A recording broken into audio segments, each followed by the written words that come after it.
what kind of contact we had, what kind of environment we live in.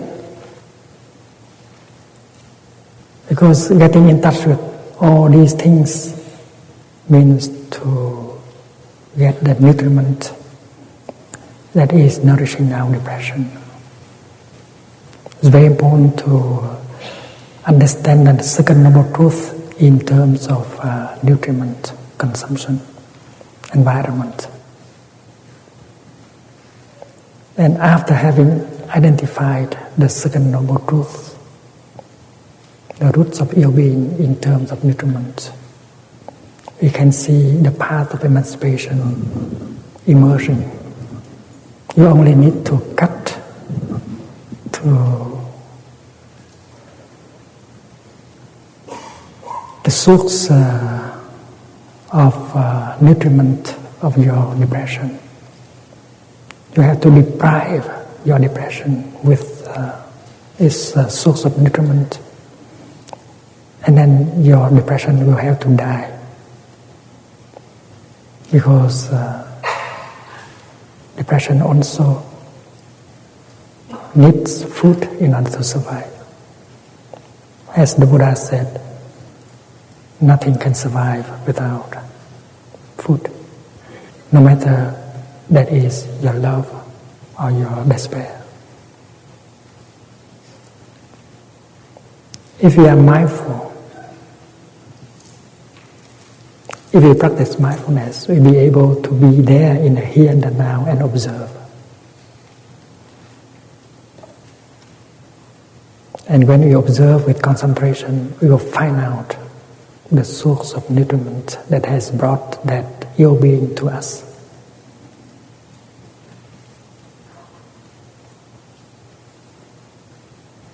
If you have not seen the second noble truth, and then the fourth noble truth cannot be seen either.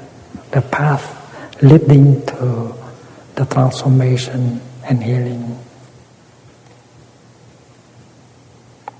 So thanks to the first noble truth, you have an opportunity to find out the second noble truth. Do not run away from suffering. Hold it dearly in your arm. Look deeply into it in order to see the second noble truth, the making of ill-being, the source of nutriment that has brought ill-being to you. And after having realized the second noble truth, you begin to see the fourth noble truth, the path of emancipation and healing that will lead to the third truth, the cessation of ill-being. The cessation of ill-being means the beginning of well-being.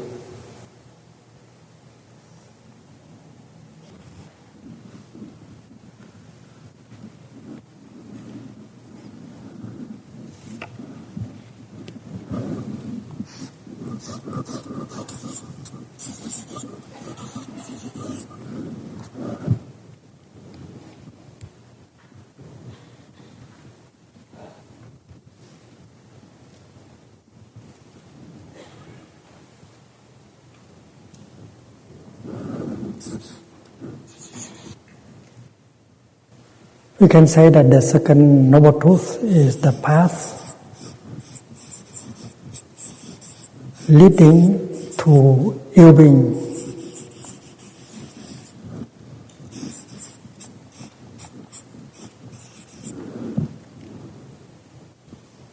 The path of consumption.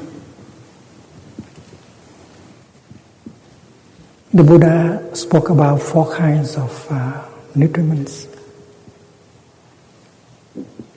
And because we do not consume mindfully, that is why we get the ill-being. The first source of nutriment is edible food. The practice of mindful eating edible food will prevent us to bring in the toxins that will bring illness, ill-being into our body. The second source of nutriment is sensorial impressions. And we take this nutriment in not by the way of the mouth, but by the way of the eye, ear, nose, tongue, body, and mind.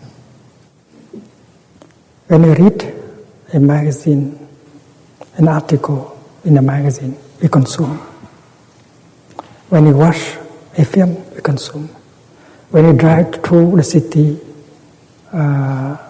what we see as publicity is what we consume. When we have a conversation, we consume.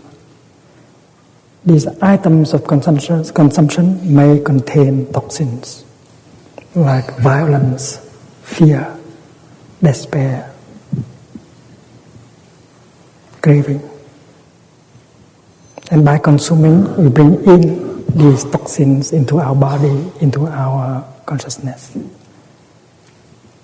And that is the second source of nutriment the Buddha speaks about, sensorial impressions.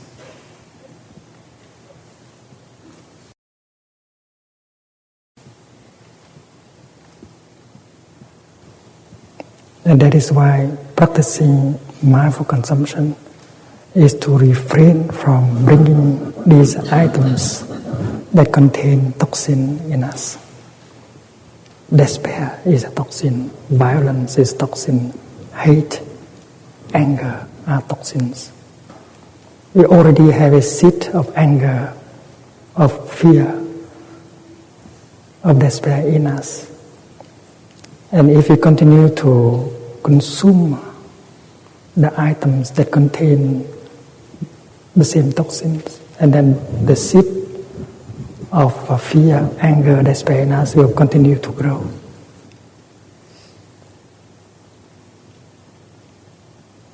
Sometimes we are intelligent enough to know that consuming these things is not good. Sometimes we know that the film we are watching is not good, is not interesting, is not a good film, and yet we don't have the courage to turn it off. Because we know that if we turn it off, we will be facing the vacuum, the worries in us. We use the film in order to cover up the feeling of worry, of anxiety in us. So even we don't like very much that item of consumption, we consume anyway. We know that open the refrigerator and take something to eat is not good for our health. We are more intelligent. We are intelligent enough in order to know that. And yet we eat in order to forget the worry, the anxiety in us.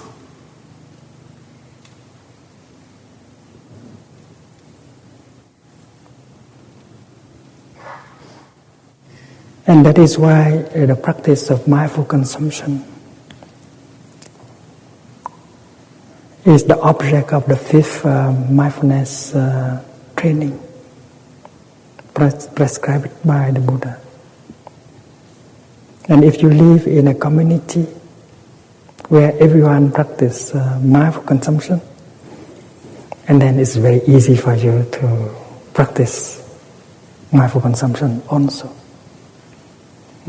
And that is why taking refuge in the Sangha is very good, is very helpful in the practice. If the whole family come to the Sangha and make the aspiration to live according to the fifth mindfulness training, and every member of the family agree on that, and then we'll be strong enough in order to practice mindful consumption.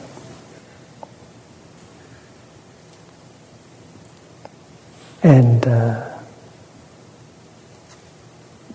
how about the feeling of anxiety, of fear, of emptiness that we have when we don't have anything to do? Many people consume because they want to cover up that uneasiness within them, not because they need to consume.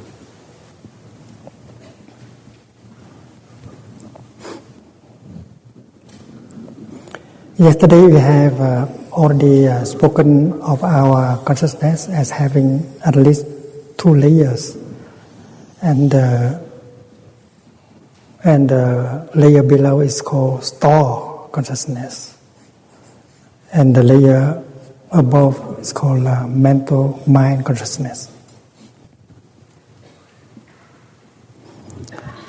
When the seed of anxiety,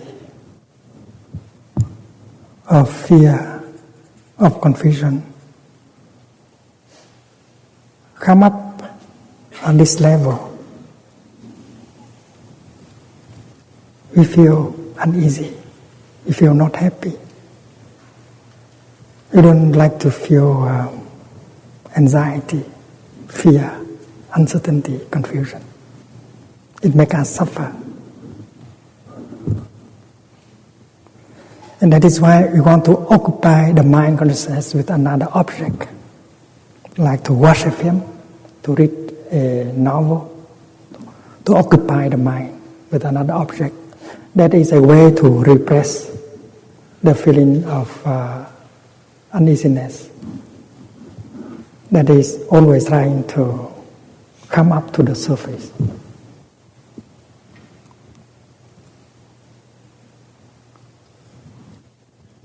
Store consciousness is like the basement of our whole house, and mind consciousness is like the living room. Anything you don't like in the living room, you dump it into the cave. So you are bringing a film, an item of consumption here to occupy the living room in order to cover up the feeling of emptiness, of anxiety that is there. And this is the reason why we keep consuming. And we are not aware of that. We do it as something coming, dictated by our mechanism of defense. We want to forget our suffering. We don't want to look face to face our suffering. The Buddha advised us to be brave enough in order to hold the suffering and to look into it.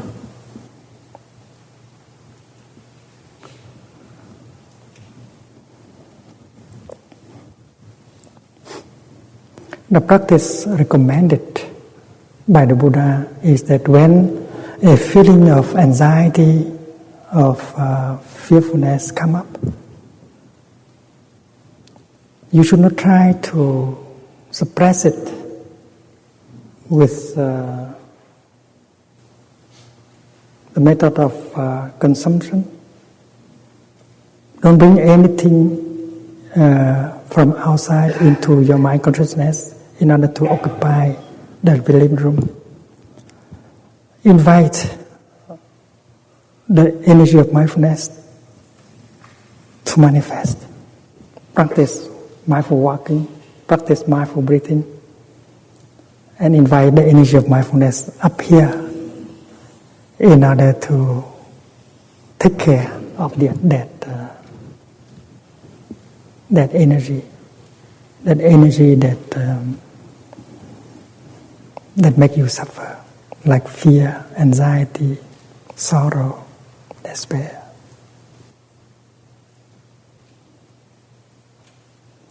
For those of us who have practiced mindfulness for several months, several years, it's easy to bring up that kind of energy in order to recognize and embrace tenderly the feeling of fear, of anger, of sorrow, of despair.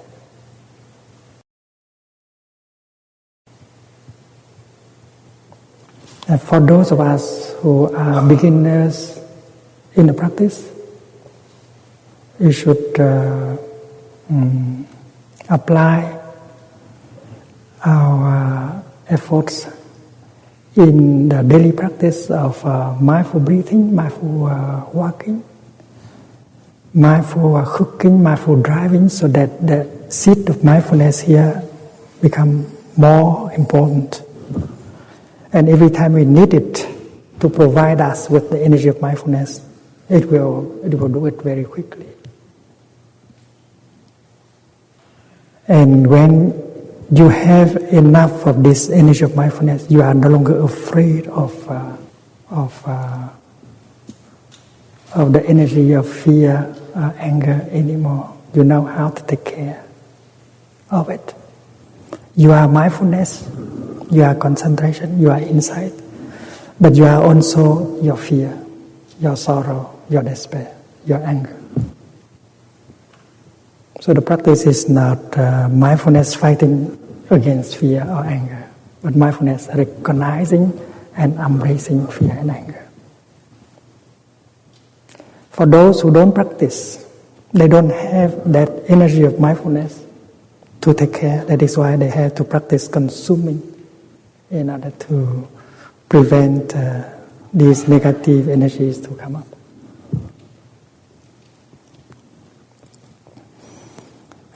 And for those of us who are used to the practice, every time the feeling of fear, anger, despair is embraced,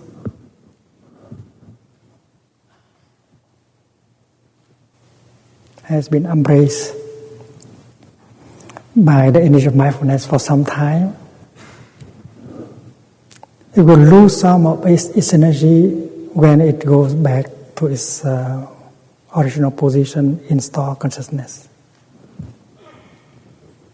So mindfulness, the energy of mindfulness is kind of bath, and your fear, your anger, your despair will take a bath of mindfulness. And after that, it becomes a little bit less important every time. And after having been able to recognize, embrace, and help, and get the relief, that energy of fear, anger, despair will go back to its original place down here, a little bit less important.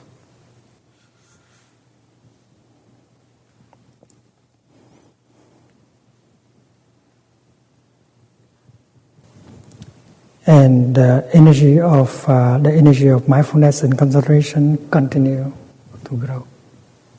It is like a mother holding her suffering baby, no fighting at all. You can visualize the Buddha within you, holding your pain, your sorrow. That is exactly what is happening during the practice. The Buddha is not fighting against anger or fear or despair. She is holding the fear, that anger, despair, like a mother holding her child, her baby. And the Buddha is in you. You know that you are capable of being mindful, of being caring. And you know that with some practice, you'll be able to hold your pain, your sorrow, your fear. The people who don't know the practice, they only use consumption in order to occupy mind consciousness, the living room. And they set up a kind of barrier here, and preventing the symptoms, preventing the energy of suffering to come up. But while consuming like that, they bring in the toxins that will fall down all the time into store consciousness and nourish, make the illness, the seeds of fear, of anger, of despair grow up. Because this is consumption without mindfulness. When you consume without mindfulness, you keep bringing toxins in that nourish the ill being that is already there. And that is why the first step is to stop consuming items that contain toxins. The second step is to practice mindfulness in order to be ready to recognize and hold your pain, your sorrow. And that is the work of the Buddha in you. The Buddha is not a God staying in the sky. The Buddha, the true Buddha, made of mindfulness, concentration, insight that will lead to compassion, understanding. A Buddha should be a human being. A Buddha is a Buddha, but a Buddha is at the same time a human being. The basic condition to be a Buddha is to be a human being.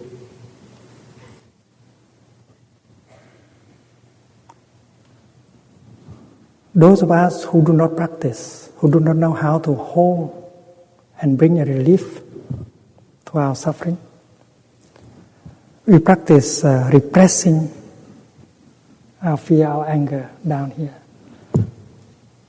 We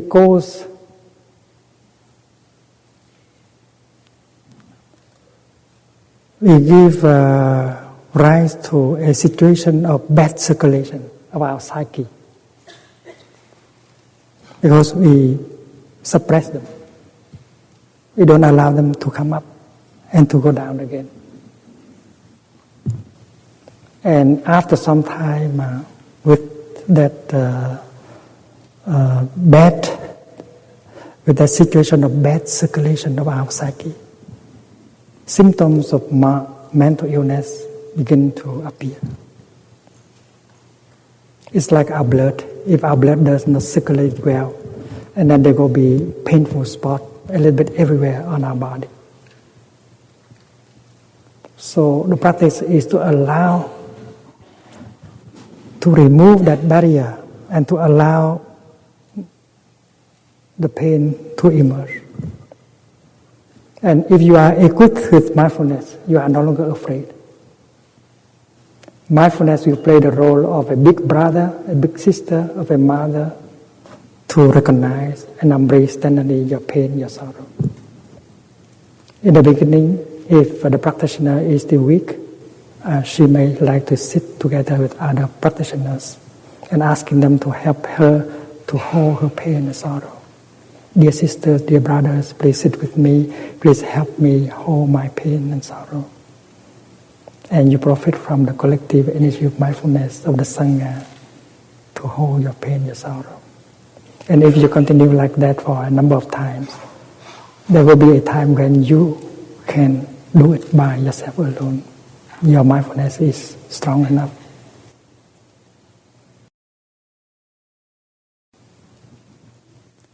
So if we remove the embargo here, if you allow these blocks of pain to come, to embrace and to go down here,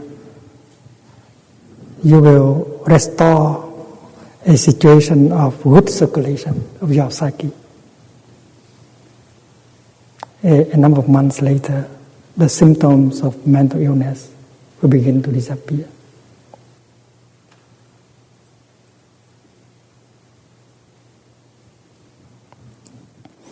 Especially when you know how to use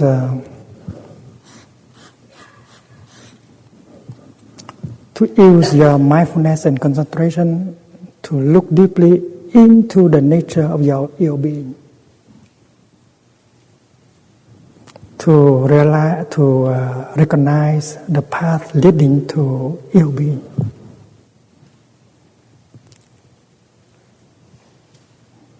And then the third and the fourth noble truth will emerge, is the path leading to the cessation of ill-being.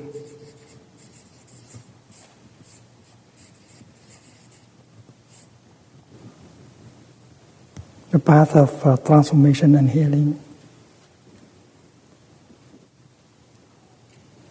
And the path of leading to the cessation of ill-being is also the path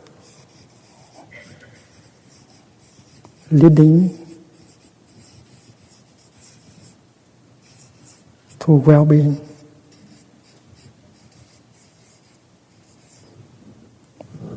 And the third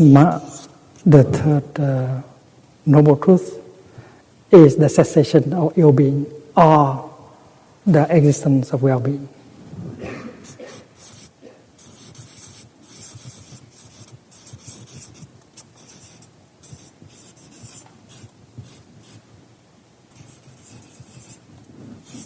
The cessation of ill-being means the beginning of well-being. It's the same. And this path is called a noble path. A noble path leading to well-being, leading to the cessation of ill-being. And the second is also a path, but not noble, the ignoble path, leading to confusion, to fear, to despair, to ill-being. So mindfulness always carries within herself the energy of concentration. And if you live mindfully, concentrated, you'll be with what is happening in the present moment. And you see truth in their own nature. You see the nature, the root of suffering, of happiness. And you get the insight. And that is the insight that will lead to liberation, freedom.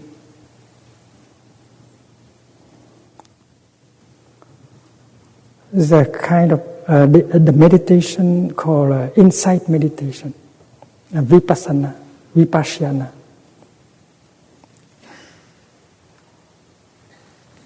The kind of practice that leads to insight. And insight has the power to liberate. If you have that insight, you feel it's so easy to get out of that difficult situation. You see a person coming to you, suffering a lot, not knowing how to get out. And if you look with insight, you can see the path, the way out very easily.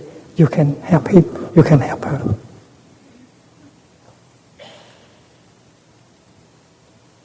And you can serve living beings with your insight. So with your insight, you can liberate yourself, and you can help liberate other people.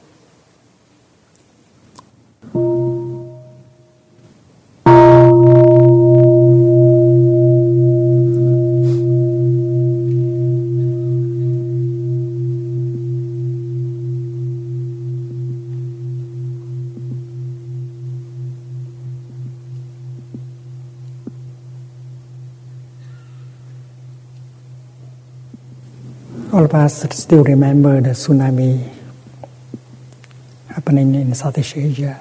So many people died. And not only the local people, but people coming from Europe, America, for vacation, they died because of the tsunami. And all of us suffered, all over the world. And we asked the question, why God allowed such a thing to happen? Why these people die and not other people dying? Why baby, little boys, little girls die and not us? Why a number of us will go there and die together with them? We ask a lot of questions. We don't know why. And all of us suffer.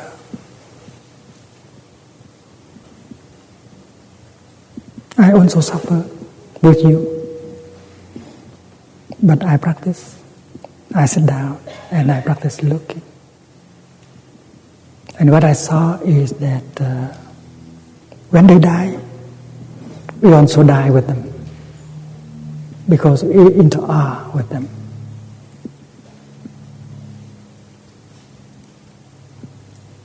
You know that as a lover, when the other person dies, you also die. Somehow you die with her or with him. That's so easy to understand. So if we have understanding and compassion, when we see them dying, we die with them also. We suffer also.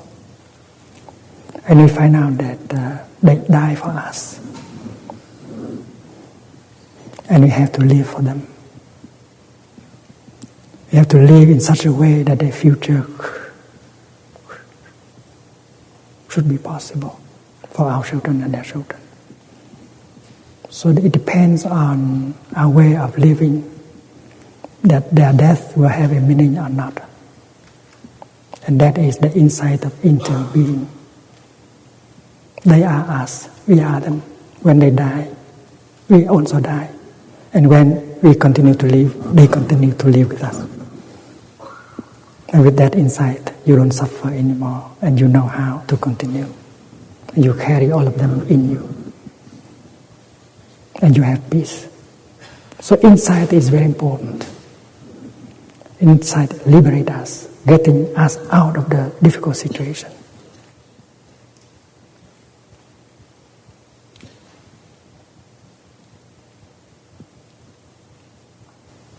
We have the seed of fear, fear of dying, fear of being abandoned, fear of getting sick. And we try to forget that. We try to be busy in order to forget that. The fact is that one day we have to die. We have to be sick. We have to let go of everything. So the Buddha urged the monks to practice recognizing the seed of fear every day. I am of the nature to die. I cannot escape dying. You face the truth. I am of the nature to grow old. I cannot escape old age. I am of the nature to get sick. I cannot escape sickness. Everyone I love today, everything I cherish today, I will have to let go on that day. So you bring the seed of fear up and you face them and you embrace them with your mindfulness. Courage, you need courage. And by doing so, you reduce the strength of that fear in terms of seeds. And when we are struck by a disease like cancer or AIDS, we revolt. We say, why me? Denial is the first reaction. We don't believe it to be the truth. We deny the truth. And we go through despair and revolt. But finally, we accept. We accept to die. But it is possible to die peacefully with love if we have the insight of interbeing in us.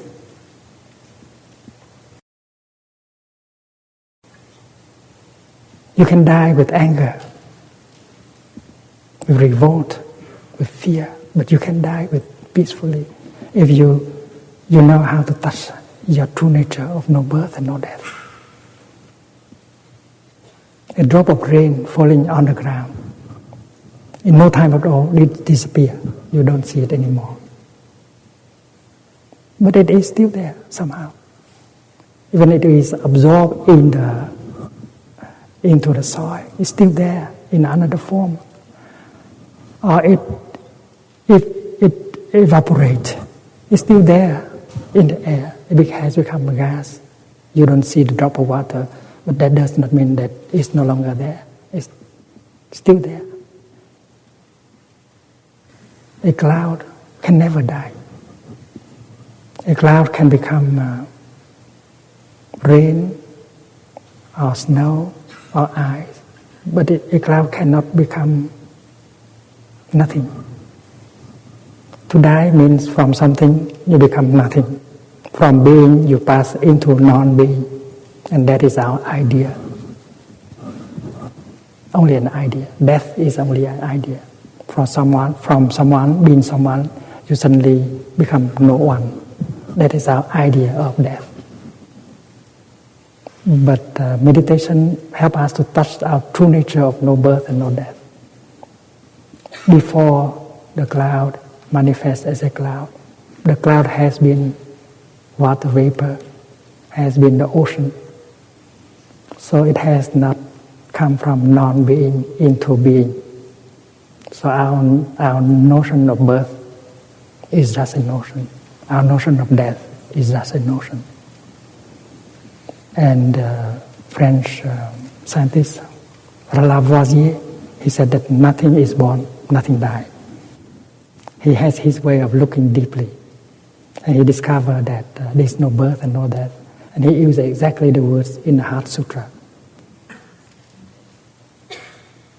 So that insight is very important. It removes fear. And with non-fear, true happiness is possible. What about our civilization? If as human beings we have to die one day, our civilization is also like that. Many civilizations have died already on the earth, and this one of ours, it may be dying. Global warming may be a symptom, early symptom of that death. This civilization of ours is just one civilization. And of course, there will be a day when it has to die in order to make place for another civilization to come up. And if we don't know how to consume, how to stop, and then the death of our civilization will come. And maybe 70% of mankind will die. And maybe 30% will survive. We die for them, and they will survive for us in order to arrange for the next civilization to come up. And if you see things like that, you are not a victim of despair. You can accept the death of your civilization. You can accept your own death, which is only on the surface. Deep down there, your true nature is the nature of no birth and no death. When a wave is rising, there's a lot of joy. And when the wave is falling, there may be some anxiety. That may be the end of the wave. Because rising always brings about falling. Birth will rise to die. But if the wave practice some meditation and realize that she is water, and then going down, she can go with joy, no fear. She can die as a wave, but she is always alive as water. So the teaching of the Buddha help us to touch our true nature and get the insight that will dissipate all kind of fear, and it is possible to die smiling without fear, without anger.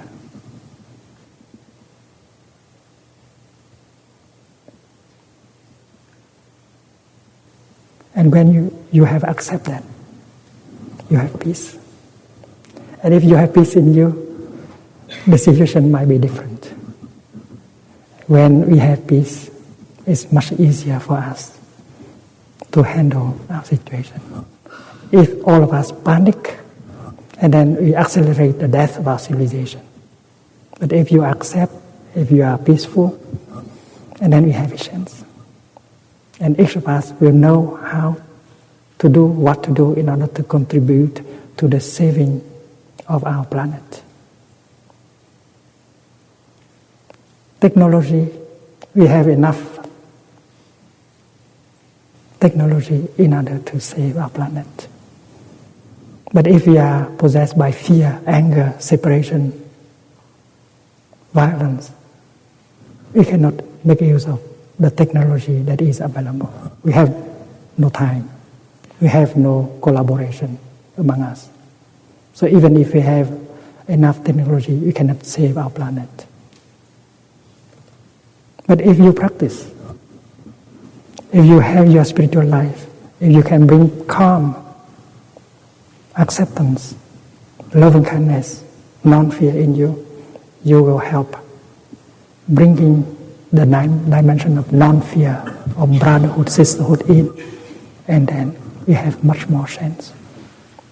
And then we have the opportunity to use the technology that is available in order to save our planet. So the scientist has to work hand in hand with the spiritual. Technology has to be supported by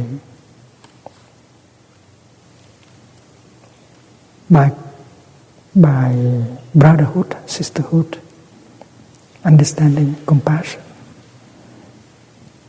And our spiritual life is the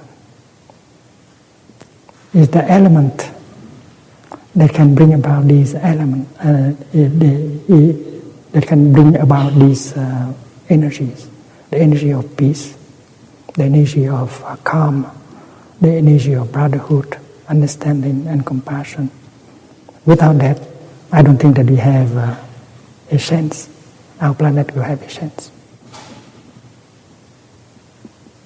So please, in your sitting, in your walking, in your reflection,